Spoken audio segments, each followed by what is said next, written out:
नमस्कार. आज आपण एकदम झणझणीत आणि चटपटीत असा लसणाचा भुर्का कसा बनवायचा याची रेसिपी पाहणार आहोत. चला तर रेसिपीला सुरुवात करूयात. इथे मी एक कढई गरम करायला ठेवली व यामध्ये साधारण 5 ते 6 चमचे तेल घेतले. तेल व्यवस्थित गरम झालं की आपण यामध्ये पाव चमचा मोहरीची फोडणी देणार आहोत.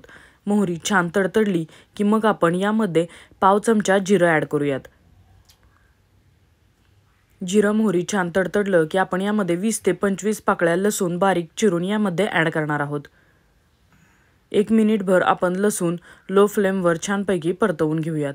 लसूण आपल्याला हलका गुलाबी करून घ्यायचा आहे. आता आपण यामध्ये 1 टेबलस्पून इथे तीळ ॲड करणार आहोत. तीळ सुद्धा आपण 1 मिनिटभर छानपैकी तेलामध्ये परतवून घेणार आहोत. रेसिपी एकदम साधी सोपी आहे. तोंडी लावण्यासाठी तुम्ही ही रेसिपी नक्की ट्राय करून पहा. नेहमीची लसणाची चटणी करण्यापेक्षा अशा प्रकारे भुर्का एकदा ट्राय करून पहा. आता आपण इथे कोथिंबीर ॲड करणार आहोत. कोथिंबीरमधला ओलावा निघून जाईपर्यंत आपल्याला ती तेलामध्ये छानपैकी परतवून घ्यायची आहे. छान कुरकुरीत अशी आपल्याला ही कोथिंबीर करून घ्यायची आहे. 1 मिनिटभर आपण ही व्यवस्थित परतवून घेऊयात.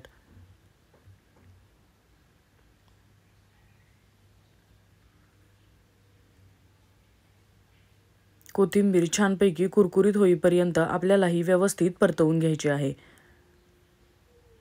वरण भातासोबत तसेच भाकरी किंवा चपाती सोबत तुम्ही ही रेसिपी नक्की ट्राय करून पहा.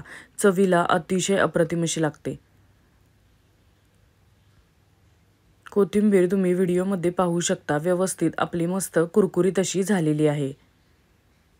आता आपण गॅसची फ्लेम बंद करूयात व यानंतर यामध्ये 1 टेबलस्पून इथे मी शेंगदाण्याचा कूट घेतलेला आहे. शेंगदाणे भाजून याचा कूट करून घेतला होता.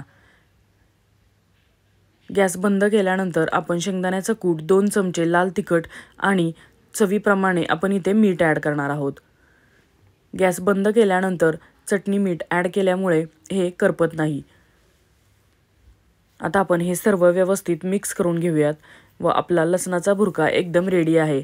गरम गरम वरण भातासोबत चपाती भाकरी तसेच तोंडी लावण्यासाठी चटणी म्हणून सुद्धा तुम्ही याचा वापर करू शकता.